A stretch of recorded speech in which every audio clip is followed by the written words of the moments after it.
Ladies and gentlemen, these are the top Formula One stories from this week.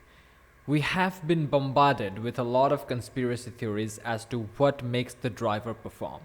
For Kimi Antonelli, it's the legal status of titanium dioxide as a food additive. So, in venues, in countries where titanium dioxide can be used as a food additive, Kimi Antonelli performs better.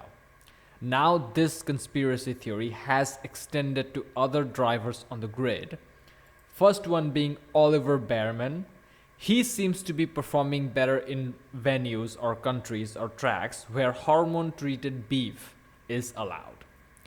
The next guy is Nico Hulkenberg.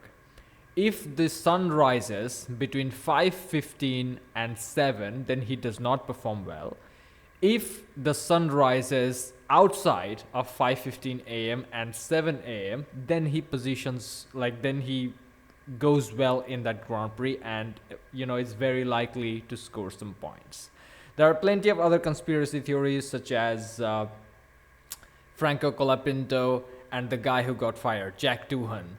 Those two guys, it seems like every time they drive an Alpine car, their performance is shit, etc., etc. So you can go and check those type of conspiracy out. Then we have the V-carb guy over here showing a thumbs down when Lando Norris is getting his trophy in the 2025 Brazilian Grand Prix, and this is one of the main reasons why Visha Cash App RB have posted this thing and said that we will deal with the matter internally. He just got a slap on the wrist. Max Verstappen admits that he fucked up in the 2025 Spanish Grand Prix, where he deliberately crashed into George Russell, getting a 10-second time penalty and losing a chunk of championship points. Obviously, when we look back, the only thing that comes to mind is that how funny it was, but at the same time, it wouldn't have made that much of a difference in the 2025 World Championship view, because Lando Norris seems to be in the form of his life, and the Red Bull space in Mexico City Grand Prix and Brazil, except for the Brazil main race, was not that good, and now Verstappen is like 49 points behind. Even if let's say he made up a few points in Spain, he still wouldn't be anywhere close to challenge Lando Norris decisively for the remaining 3 races of the season. But it's interesting to say that that Max Verstappen, who rarely admits that he fucked up, admitted that he fucked up. Then we got Lewis Hamilton, who is still indulging in his delusion that the shit show that's happening in Ferrari will lead to something positive. Let's read it. I believe there is something extraordinary up ahead in my life and in my destiny. And I truly still believe in this team and what we can achieve together. So I have to just keep pushing and keep giving it everything I can. Let me tell you what's up ahead in your life and your destiny, Lewis. You will have a couple of wins in the Ferrari and some podiums here and there. That's about it. And then you will go to Aston Martin after Fernando Alonso has retired and Adrian Newey develops a good car. That will give you half a chance of winning the world title, but at that time, in the new era of technical regulations, other teams will develop their engines and their cars and things like that. And it's very likely that you will lose to any of the modern age Formula One drivers. Probably Oliver Behrman. That'll be interesting to see. Up next, we got Franco Colapinto talking shit about Lance Stroll multiple times in the 2025 Brazilian Grand Prix.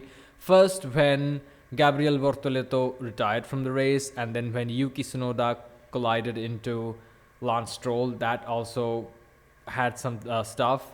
He said it's what he does every time. Stroll is always taking people out, not just looking in the mirrors, leaving no track, and he put Gabi in the wall. The interesting thing is, Gabriel Bortoleto himself did not blame Lance Stroll this much at all. So that's kind of like an interesting dynamic these motherfuckers have going on. Audi teases their new livery for the 2026 Formula One World Championship and beyond. Hopefully it looks like the Vodafone livery from back in like 2007, 2008, that era of Formula One. Looks sick, but it's kind of like basic. I'm pretty sure they're going to change things up. The red part, I don't think it will be that black and white. I think it will be just fading in and out. There will be some new design changes. It's just like a concept thing to get the fans going and having something to talk about, like we are talking about it now. We move on. Oscar Piastri makes his appearance in the F1 Beyond the Grid podcast for this season, and this episode was actually recorded before the Sao Paulo Grand Prix, so you will see a smiling Piastri. And a lot of interesting takeaways in this podcast. One of the biggest ones that I liked was he said that it takes everything to win a Formula One World Championship. It's not just one particular ingredient, you know. Tom Clarkson is always about what's the one thing that makes you the best, you know, and then Piastri is like, no, it's not any one thing. You have to incrementally improve everywhere in order to become a Formula One World Champion, because in F1, you are not the only championship caliber driver. All the other drivers, they have also become champions in the junior categories in their journey up to Formula One. Like compared to that, when you're in a junior category, not everybody was a champion, you know, like not everybody is gonna be a champion. A lot of the guys just, you know, are going to go away. And Piastri explains that it's incremental improvements, and the step that he made up ahead is a lot about thinking what he can do off track to help him, what he can do off track to improve his performance on track. So it's a very good listen. Go ahead and check it out. The final story we have is that Sergio Perez drives the SF23, the 2023 Ferrari car, in Imola for Cadillac's preparation, a blacked out Ferrari looking sick.